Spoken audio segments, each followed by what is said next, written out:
My name is Marissa Hale. I'm 34 years old, and I just bought my first house. It's a modest 3-bedroom place with a slightly crooked fence and a backyard that still smells like fresh dirt. Nothing fancy, no marble counters, no dramatic staircase, but it's mine. Every inch of it represents years of restraint, swallowed pride, and survival. I should have been celebrating. Instead, the ghosts of my parents were already knocking at the door. To understand why that matters, and why what came next broke something deep inside me, you need to understand what it was like growing up as the unwanted daughter. I wasn't just overlooked, I was blamed. My older sister, Kelsey, was everything my parents adored. Loud, reckless, charming when she wanted to be. She wasn't just the golden child, she was the center of gravity in our house. Everything bent around her. I was the opposite. If something broke, it was my fault.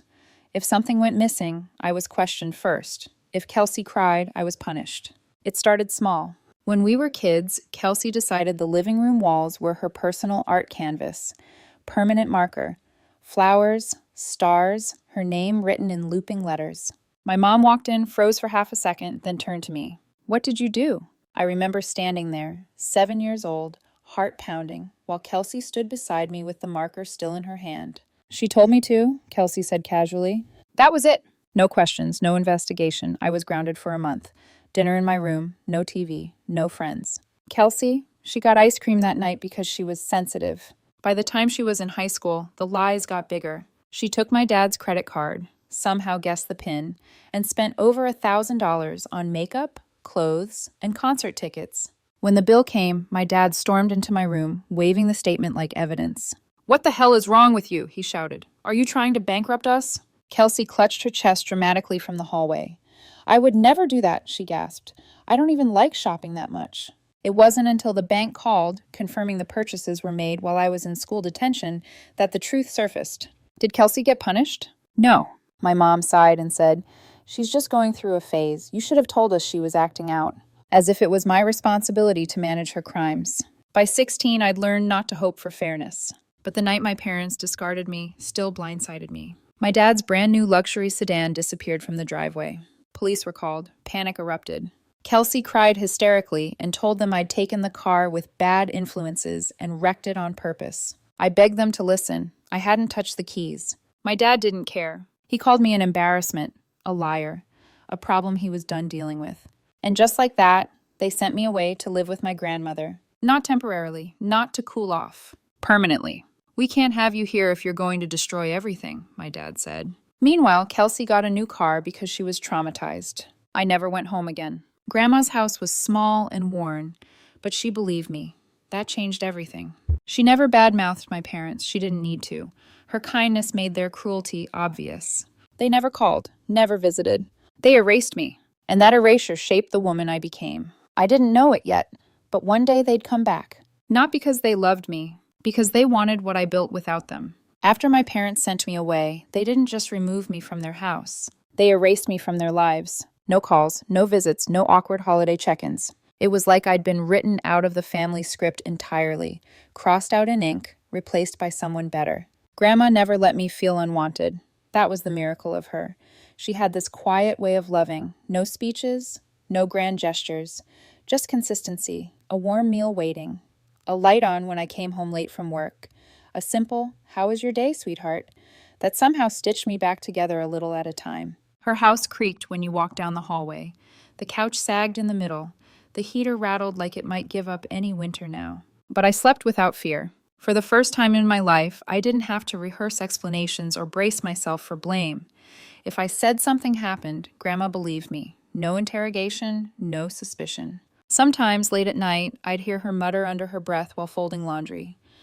"I don't know where your parents went wrong." She never said it loudly, never with anger, just sadness. And that hurt more than yelling ever could. While I rebuilt myself in her quiet house, my parents were busy rebuilding Kelsey's world. They paid for her college tuition. Full ride, no loans. Even though she skipped classes so often she nearly flunked out her first year. When she decided she didn't vibe with her major, they funded a semester off so she could find herself. She found herself in Europe. Instagram told me everything I needed to know. Gelato in Italy, sunsets in Greece, smiling selfies with her boyfriend, tagged at places I couldn't even pronounce. I was working 2 part-time jobs, one at a grocery store, one cleaning offices at night, helping grandma with bills, and taking classes at community college whenever I could afford them. Different worlds, same parents. Then came the house. I still remember the day grandma told me. She was holding her phone, squinting at the screen like she wasn't sure she was seeing it right. Your sister posted something, she said gently. I thought you should know. Kelsey had uploaded a full house tour, granite countertops, walk-in closets, a backyard with string lights, and a patio set that cost more than Grandma's car. Caption, new chapter, so grateful. My mom commented underneath, you deserve the best, sweetheart. I stared at my phone for a long time. These were the same people who didn't know where I lived, who didn't ask if I was okay, who hadn't checked in once since dumping me on Grandma's doorstep like excess baggage. I wanted to call them, to scream, to demand answers. But what would I have said? Why didn't you love me? Why wasn't I worth staying? They would have denied it, or worse, explained it away. So I stayed quiet. I swallowed the resentment and turned it into fuel. I worked harder, took extra shifts, budgeted like my life depended on it, because it did. I finished my associate's degree, then transferred to finish my bachelor's part-time. Every dollar I saved felt like a tiny rebellion. Birthdays came and went. Silence. Holidays passed. Silence. One Christmas I cracked. I called my mom. She answered, but her voice sounded annoyed, like I'd interrupted something important. Oh, she said. You're still at your grandmother's? Yes, I replied softly. Well, Kelsey's hosting Christmas this year, she continued. So we're busy. Maybe next time. Click. I didn't cry. I couldn't anymore. Something hardened in me that day. Not bitterness, but clarity. I stopped waiting to be chosen. I stopped hoping they'd change. Instead, I focused on building something they couldn't take from me. Years later, when I finally stood inside my own house, keys shaking in my hand, Grandma smiling beside me, I felt something close to peace. What I didn't know then was that my parents had been watching from a distance. And the moment they realized I had something worth taking, they remembered I existed. Buying the house felt unreal. I remember standing in the empty living room, sunlight pouring through the windows, Grandma's hand tucked into the crook of my arm like she needed to anchor herself. She kept smiling, this soft, proud smile that made my chest ache. You did this, she whispered, all on your own. Almost. Because this house wasn't just mine. When it came time to sign the paperwork, I insisted Grandma's name go on the deed with mine. Not because she paid for anything, she hadn't. I covered every cent, but because she had given me something far more valuable than money. A childhood I could survive, a future I could believe in. Putting her name on the deed felt like a promise that no matter what happened, she would always have a home, always be safe. My boyfriend Ethan helped us move in. He'd been part of my life for 2 years by then. Steady, kind, the opposite of chaos. He knew everything. The parents, the sister, the silence. This place is yours, he said, wrapping his arms around me in the kitchen. No one can take that. I wish that had been true. A few months after we moved in, Grandma's health started to decline. It wasn't dramatic at first, just small things. Fatigue, forgetfulness. She'd lose her balance if she stood too fast. I hired a private nurse to come by during the day while I worked. It stretched my budget thin, but there was no question. Grandma had taken care of me when no one else would. Now it was my turn. Life settled into a fragile rhythm. Work, home, doctor appointments, quiet dinners. For the first time, I felt like I was exactly where I was meant to be. Then my phone rang. I saw Mom on the screen and almost dropped it. They hadn't called me in years. Not when I graduated. Not when I moved. Not when Grandma got sick. I answered, heart racing. Hi, sweetheart, she said, her voice dripping with forced warmth. We heard you bought a house. That's such a big step. You must be so proud. My stomach twisted. What do you want? I asked. The sweetness vanished instantly. Well, your father and I are in a bit of a bind, she continued. You know how things have been tough for Kelsey lately. We had to help her out.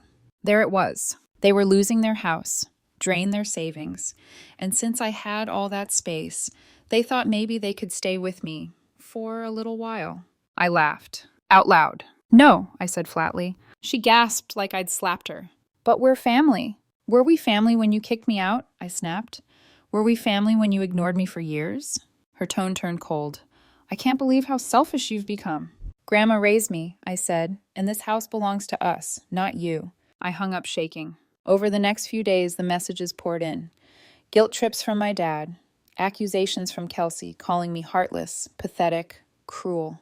The irony was suffocating. Kelsey's house, the one my parents bought her, had been foreclosed. She'd maxed out credit cards trying to live like an influencer. When everything collapsed, she ran back to Mom and Dad, draining whatever they had left. Now they were broke and desperate. One afternoon, they showed up uninvited, banging on the door like they owned the place. My mom tried to push past me when I opened it. "We need to talk." "No," I said, blocking the doorway. My dad glared. "We gave you everything." "You gave me nothing," I replied calmly. "This house is mine and Grandma's. Leave." Grandma appeared behind me, frail but unshakable. "This is our home," she said, "and if you don't leave, I will call the police." They left furious. A week later, the lies started. They told anyone who would listen that I'd stolen the house, that they'd helped me financially, that I'd cut them off once I got what I wanted. Every word was a lie. But lies, I was about to learn, can be dangerous when people want something badly enough. Grandma passed away quietly in her sleep. No drama, no pain, just gone. I found her that morning, sunlight spilling across her bed, her face peaceful in a way I'd never seen before. For a long time, I just sat there holding her hand, waiting for her chest to rise again, like it always had. It didn't. Losing her felt like losing the ground beneath my feet. The one person who had never doubted me, never blamed me, never made love feel conditional. I didn't fall apart in the way people expected.